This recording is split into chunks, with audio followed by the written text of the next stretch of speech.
You're tuned in to the Andrew Lawton Show. We are living in a Freaky Friday world right now, and the people that should be caring, the people that should be leading the fight, are not doing that at all. Now, one person who's never shied away from this fight is Christine Van Geyn, the litigation director of the Canadian Constitution Foundation, who joins me now. Christine, good to talk to you. Thanks for coming on today. Hey, Andrew. Thanks for having me on. I want to break this down here because I find that when a lot of people are talking about vaccines and vaccine mandates, they tend to conflate what are two very distinct questions, which is, should people get vaccinated and should the government be able to really segregate society along the lines of vaccination, which is what vaccine passports certainly do and what the Ontario announcement does.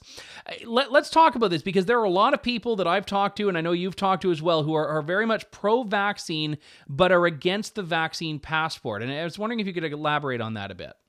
Oh, I am one of those people. I am pro-vaccination. I am vaccinated. I'm double vaccinated. My family's vaccinated. I think anyone who's able to get vaccinated should choose to do so. I'm a civil liberties advocate, and I'm really passionate about the right of people to make their own choices about their own lives. I think there's all kinds of things we would choose people they would do differently, but we don't get to run their lives for them. So I think we need to protect the right of people to make choices about their own medical treatment. And yes, a vaccination is a medical treatment. That decision needs to be based on consent. And as we take options away from people, for example, by limiting their ability to access public spaces, then it ceases to become a choice and becomes more and more coercive. And I think that's the problem with vaccine passports. There are a few different issues here. One is just the fundamental question of should your vaccination status have a bearing on what you can do in civil society. There's also the disclosure aspect of this. Should you have to disclose your decisions to the host who works at the local restaurant or to the ticket taker at a concert venue? There are also other issues that are coming up as well. Like one that I've thought of is equity. Not everyone has a smartphone. Not everyone is going to be comfortable putting it on that device. And then there's the privacy aspect. What happens when someone scans your QR code? When you take all of these different dimensions here, what do you think is the strongest argument against them if you were to walk into a court challenging this? That's a great question because we are considering doing that very thing of challenging it. So there are three rights that I think are mostly engaged. The first is Section 7, life, liberty, and security of person. Most compelling is security of person of those rights because it needs to be an informed consent that you decide what you put in your body. I think Section 8, privacy rights, could be engaged. Now, I don't have a whole lot of concerns about, people carrying around a physical piece of paper, showing it with a piece of ID to a waitress. I think that minimally engages your privacy rights. But the more and more, digital this becomes, I've seen some pretty shocking stuff that's happening in Australia about what they're doing. They're using smartphones to track movement and things. We're not doing that in Ontario yet, but there've been a lot of things our politicians have said we're not going to do. So I am concerned. I'm watching on privacy rights. The strongest to me is Section 15 equality rights, specifically in Manitoba and British Columbia, where the vaccine passports do not have any exemptions for people who can't get vaccinated for medical reasons. Premier Ford has said if you can't get vaccinated for a medical reason, you can be exempt from the vaccine passport program. We don't have the details of what that's going to look like yet, but on its face, that's less discriminatory than the Manitoba and British Columbia policies that do not include any exemptions, including for people who have had a first dose of the vaccine and had a serious adverse reaction. Those people, you're kind of out of luck. Can't go to all kinds of public spaces if you had that unfortunate adverse reaction happen to you. So on its face, though, that is, I think, the strongest possible challenge that could be mounted against this policy. I know these are constitutional challenges you've laid out. Looking below that, I've got a fair share of issues with, a lot of the human rights tribunals, but on human rights ground, is there a viable challenge here as well? Whether you're talking about in Ontario, which has very broad protections on creed and also on medical status. Yeah, I mean, I'm not super convinced that the creed aspect is a strong argument against getting vaccinated on religious, or I guess creed grounds, which is not super elaborated ground. Belief is protected in the charter as well. It's not.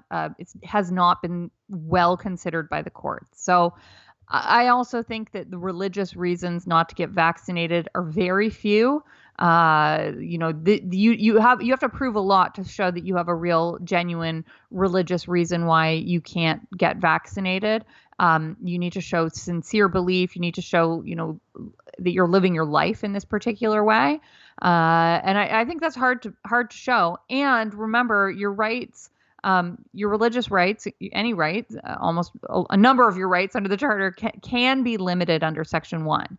So your religious freedom can be limited. I think that is maybe just a harder case to make out constitutionally than the equality rights for people who are pro-vaccine and they have experienced some sort of disability. So imagine a person who developed, there can be rare, but they happen, neurological reactions to the vaccine, and they go for physical therapy in a gym.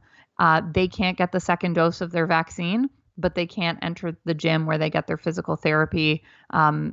That is so discriminatory in my mind. I think that is a really clear case. I'm actually speaking to someone later today who is in a situation like that. I think that's a very good example. And I know in the lockdowns, there was a challenge along very similar grounds, people whose physical wellness depends on being able to work out in a gym. You mentioned Section 1 of the Charter. We've seen that used in a number of COVID-related court challenges. Most recently, I think, hotel quarantine, or they might have been a few beyond that as well. And it seems like courts have taken a very liberal application in saying that, with a pandemic, all bets are off. Is that likely to happen with a vaccine passport challenge as well? Yeah, as well, we were involved in the quarantine case. We obviously were not happy with the outcome in that quarantine hotel case where the court didn't even take it to Section 1. It didn't even get to Section 1 analysis. But under Section 1, the way the analysis works is you need to first you show that a right is engaged. Let's use the example of your equality rights. For example, these people who can't be vaccinated for medical reason, their rights are engaged. But then you get to the Section 1 analysis. If the right is being limited, how is that limit justified? The government needs to show three things to show that it's justified. It needs to be minimally impairing, so it can't limit the right more than it needs to achieve the goal. It needs to be rationally connected to the objective, so it has to actually, the policy you're imposing actually has to actually help achieve that goal, and it needs to be proportionate, so it can't do more harm than good. And the government needs to pass on all three of those parts of the test.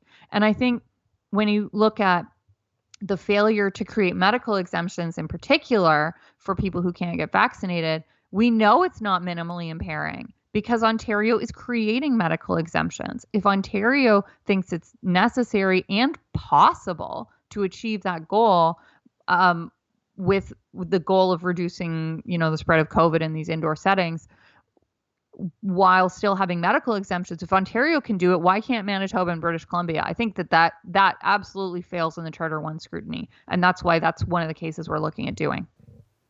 And I know you've been focused, I think rightfully so, on the legal aspect of this. And I know there is also a political dimension of this that we haven't yet seen. But I still think when you look at vaccine uptake, it's very high. So the idea that such an extreme measure is needed when people are doing their part, to use the government's language on this, it just doesn't seem to be a justified step. Yeah, we have a huge voluntary uptake of vaccination in this country and in this province as well, in Ontario. That's great. That's wonderful. I think people should go and get vaccinated. I think the government should make vaccination easy, convenient. They should educate people about the value, the reason vaccination is a good idea. And the fact that so many people have chosen to do that, I think actually undermines the case for vaccine passports. If so much of the population is vaccinated, what is the rationale for restricting access to civil society for for a very small number of people who have made a different choice than we made. It's not going to amount to, overwhelming the hospitals unless the government can prove to us, and the onus is on them, that it's going to overwhelm the hospitals to have this small number of unvaccinated people going into, an art gallery. Then they don't pass the test on Section 1 of the Charter. They need to show that there's an actual connection here between the policy and the outcome they're trying to achieve.